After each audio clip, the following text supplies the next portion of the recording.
दोस्तों, यह स्टोरी एक ऐसी लड़की की है जो अपने से 3 गुने एज के आदमी के साथ डिस्को डांस करती है और कई सारे रोमांस करती है और बहुत सारे कांड भी करते हैं। तो दोस्तों, मूवी की स्टोरी बहुत ही मज़ेदार होने वाली है, इसलिए हमारे साथ जुड़े रहिए। दोस्तों, मूवी की स्टोरी स्टार्ट होती है और हम एक लड़की को देखते हैं जिसका नाम कैडी होता है और इसी टाइम ये एक सुनसान रोड पर खड़ी थी, लिफ्ट मांग रही थी।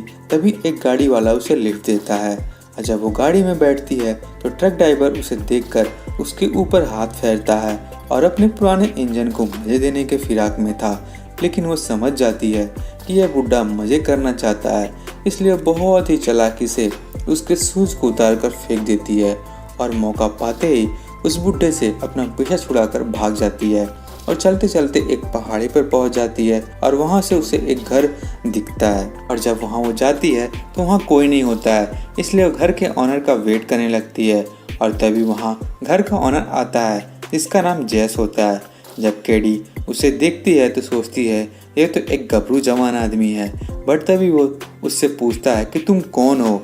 लेकिन उस गबरू जवान आदमी को देखकर वो उससे फ्लर्ट करने लगती है, इसलिए जैस कैडी को यहाँ से जाने के लिए बोलता है। वो कहीं नहीं आती है, बट जैस के मन में भी जेडी की खूबसूरती को देखकर उसके मन में लड्डू फूटा था। वो जाकर अपने गाय का दूध निकालने लगता है और वो उसके पीछे पीछे वहाँ भी जाकर उससे बात करने लगती है और गाय का दूध भी पीने लगती है कि यहाँ पर एक फॉर्म की देखभाल करता था जिसमें चांदियाँ मिलती हैं निकलती हैं और उसकी बीवी इसे छोड़कर भाग चुकी थी।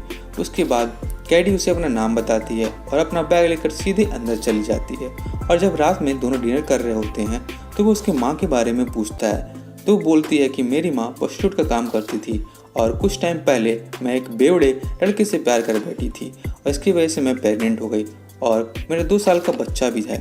इसकी वजह से मुझे आसपास के लोग ताना मारते थे और उल्टा सीधा बोलते थे, इसकी वजह से मुझे घर छोड़कर भागना पड़ा। बट जैसे उसे जाने के लिए बोलता है इसीलिए, लेकिन कैडी अपनी खूबसूरती से उसे फिर से मना लेती है। और जब रात में कैडी अपने कपड़े चेंज कर रही होती है तो उसके शैडो उसे देखता है और वो उसे विंडो से भी झाँक कर देखता है और कहीं ना कहीं इसके मन में भी लड्डू फूटने लगता है। नेक्स्ट डे मॉर्निंग में कैडी बाहर ही खड़ी होती है। उसे देखकर वो भागते हुए आता है उसके पास और बोलता है कि इस माइल में अब उतनी चांदी नहीं है जितना पहले हुआ करता था, बट फिर भी कभी कभी इसमें काम करने के लिए चला जाता हूँ अपना पेट पालने के लिए। बट कैडी बोलती है कि इसमें इतना चांदी तो होगा ना कि हम दोनों की जिंदगी कट जाए मजे में। अच्छा, चांदी लेकर तुम भी अमीर बनना चाहती हो, दूसरों की तरह बुरा काम करना चाहती हो? लेकिन कैडी बोलती है मुझे बुरा काम करने से एक बेटा मिला, वो भी इस सिल्वर माइन के बेटे का बच्चा है और अपनी बेटी के परवरिश के लिए कुछ यहाँ से अगर ले भी लूँ तो इसमें गलत क्या है। लेकिन उसने मुझे प्रेग्नेंट करके छोड़ दिया और शादी नहीं की क्योंकि मेरा सरनेम टेलर है। कैडी बोलती है मुझे अपने बेटे के लिए बुरा काम करना पड़ा वो भी करूँगा। इसके बाद जैस कैदी का हाथ पकड़कर सीधा चर्च की तरफ ले जाता है और उसकी कहानी फादर के थ्रू सबको बता देता है। कैडी ये सुनकर बहुत ही ज्यादा बुरा फील करती है जिसकी वजह से वहाँ से वो भागने लगती है और वहाँ से चली जाती है। जैस रुकने की कोशिश करता है बट नहीं रुकती है। उसके बाद जैस अपने घर चला जाता है और कैडी का वेट करता है, बट कैडी उस दिन नहीं आती है। नेक्स्ट दिन कैडी एक गाड़ी से उतरती है और आती है।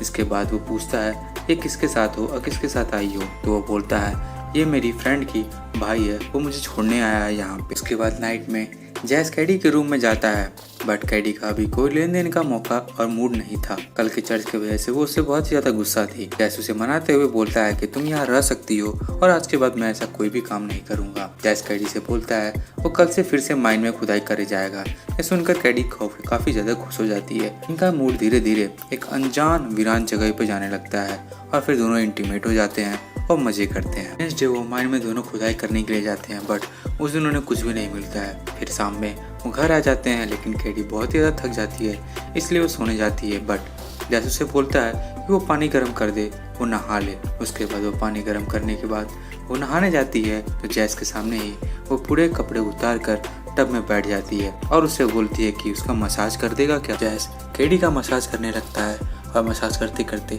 इतना उसमें डूब जाता है कि जैसे आज उसे जन्नत का फील हो रहा हो। और तभी वो वहाँ पहुँच जाता है जहाँ उसे आनंद ही आनंद आता है। जैस उसको बहुत धीरे धीरे हाथ लेकर जाता है, बट लेकिन डर के मारे वो उससे हाथ हटा लेता है। लेकिन कैडी उसे बोलती है, मुझे मज़ा आ रहा है, तुम हाथ मत हटाओ, कर सकते हो। नेक्स्ट डे फिर से वो माइन में खुदाई करने के लिए चले जाते हैं और इस बार उन्हें बहुत सारी चांदियाँ मिलती हैं, जिससे वो बहुत ज़्यादा खुश हो जाते हैं। लेकिन खदान को ऊपर से एक आदमी देख रहा था और उनकी बातें सुन रहा था, जिसके बाद वो दोनों चांदी बेचने के लिए बाजार चले जाते हैं। लेकिन तभी कैडी को एक शॉप दिखता है और वहाँ गाड़ी खड़ा करने को बोलती है और बोलती है, जब तक तुम चांदी बेच के आते हो तब तक मैं यहाँ से कुछ खरीद लेती हूँ। और जब वो चांदी बेच कर आता है वापस, तो उस शॉप में देखता है कि कैडी नहीं है। फिर उस शॉप की ओनर बताती है कि कैडी सामने के पब में गई है और जब वहाँ वो जाता है तो देखता है कि वो एक आदमी के साथ डांस कर रही है। टाइम तक वो उसे देखता है, लेकिन काफ़ी टाइम होने के बाद हो जाता है, उसका हाथ पकड़ कर उसे ले जाने की कोशिश करता है, बट कैडी घर जाने से मना कर देती है और बोलती है, आज मेरा भी इनके साथ जाने का मन है, मेरा भी मन है, मेरा भी कभी कभी खुश रहने का मन करता है। तभी वो उसकी बात नहीं सुनती है और जाने लगती है, बट जैस बोलता है कि मैं वो सब कुछ करूँगा जो तुम चाहती हो। फिर कैडी मान जाती है। फिर ये लोग जब घर जाने लगते हैं तभी पब के कुछ लोग इन पर अटैक कर देते हैं और यहाँ देखकर कैडी भी उनसे लड़ने लगती है और दोनों को पब से बाहर निकाल दिया जाता है। इसके बाद ये घर जाते टाइम दोनों गाड़ी में मस्ती करते हुए इंटीमेट होते हुए अपने घर पहुंच जाते हैं। घर आके देखते हैं तो उसकी बड़ी बहन जीनी आई हुई है और उसके बेटे को भी लेकर आई है। रात में जैस कैडी के बच्चे को खिलाता है और तभी उसकी नज़र उसके एक निशान पर जाता है। उसके बाद जीनी आकर कैडी से बोलती है कि तुम्हारा बॉयफ्रेंड तुमसे शादी करना चाहता है, ये तुम तैयार रहो क्योंकि वो तुम्हें कल लेने आ रहा है। और नेक्स्ट डे जब वो आता है तब कैडी उसे बोलती है, तुम यहाँ क्या करने आए हो, क्या लेने आए हो, यहाँ से चले जाओ, मुझे तुमसे शादी नहीं करनी। बट वो उसके प्यार के सामने हार मान लेती है और उसको मान जाता है। इसके बाद वो जाके सीधे जैस से माफ़ी मांगते हैं और बोलता है कि मैं 2 दिन के बाद शादी करने वाला हूँ। तभी उसे एक गाड़ी आते हुए दिखती है और वो तुरंत अपनी बंदूक लेकर चला जाता है। एक आदमी गाड़ी में से निकलता है जो उसका दुश्मन था, बट वो जैस को मारने ही वाला था और उसे कोशिश कर रहा था। तभी देखता है कि उसकी वाइफ गाड़ी से निकल रही है, जिसे देखकर वो अपनी बंदूक को नीचे कर लेता है और कैडी से वो मिलने आई थी। उसके बाद उसकी वाइफ की तबीयत अचानक से खराब हो जाती है, इसके लिए वो उसे पकड़कर अंदर ले जाते हैं और नाइट में एडलम की जैस की वाइफ के साथ लड़ाई हो जाती है। इसके बाद एडलम उसे मार देता है जान से। नेक्स्ट डे अंतिम संस्कार के दौरान जैस को पता चलता है कि एडलम को चांदी के बारे में पता चल गया है। इसके बाद वो अपनी गन लेकर तुरंत खदान की तरफ जाता है और देखता है कि एडलम तो खदान में खुदाई कर रहा है और तभी उसे नज़र उसके पेट पर बने एक निशान पर पड़ती है और ये निशान बिल्कुल कैडी के बच्चे के निशान के पेट पर जैसे था वैसे ही है। इसके बाद वो समझ जाता है कि वो उसका बेटा नहीं बल्कि इसका बेटा है और उसे गोली मार देता है गुस्से से और समझ जाता है इसलिए उसकी वाइफ को उसने मारा। और मरते मरते बताता है कि कैडी तुम्हारी बेटी नहीं है बल्कि वो मेरी बेटी है, इसलिए उसके बेटे के पेट पर भी वही निशान है जो मेरे है। फिर उसके बाद वो उसके लाश को गहरे खदान में फेंक देता है। उसके बाद वो बॉस के घर पहुंच जाता है और उसे बताता है कि कैडी का वो बच्चा असल में तुम्हारा नहीं है बल्कि वो एडलम का बेटा है, क्योंकि जो निशान उसके पेट पर है वही सेम निशान एडलम के पेट पर भी है। वो ये सारी चीज़ें इसलिए कर रहा था ताकि वो कैडी के साथ अपना पूरी लाइफ बिता सके, क्योंकि उसे पता चल गया था कि कैडी अब उसकी बेटी नहीं है बल्कि एडलम की बेटी है। नेक्स्ट डे कैडी दुल्हन कपड़े पहन कर तैयार रहती है और बॉस का इंतजार करती है, बट वो नहीं आता, जिसकी वजह से वो बहुत ही ज़्यादा नाराज़ हो जाती है। फिर नाइट में जैस आता है, दोनों डिनर करते हैं और जैस उसके ऊपर हाथ फेरता है और बोलता है कि वो कल से फिर से खदान में खुदाई करना स्टार्ट करेगा, जिसकी वजह से वो बहुत ज़्यादा खुश हो जाती है। फिर नेक्स्ट डे दोनों खदान में खुदाई करने के लिए जाते हैं, लेकिन रास्ते में कैडी अचानक से गिर जाती है और जब जैस उसे उठाना जाता है तो कैडी भी उसे गिरा लेती है। उसके बाद दोनों मज़े करने लगते हैं और इंटीमेट हो जाते हैं वहीं पे। जब दोनों खदान में खुदाई कर रहे होते हैं तो पुलिस आती है और जैस को पकड़ने के लिए जैस पूछता है किस जुर्म में, तो बोलती है कि तुम अपने बेटी के साथ ही नाजायज़ रिलेशन रखा है, जिसकी वजह से तुम नेचर को ही नहीं बल्कि कानून भी तोड़े हो और तुम्हें इसकी सज़ा मिल की रहेगी। इसके लिए उसे कोर्ट में ले जाया जाता है।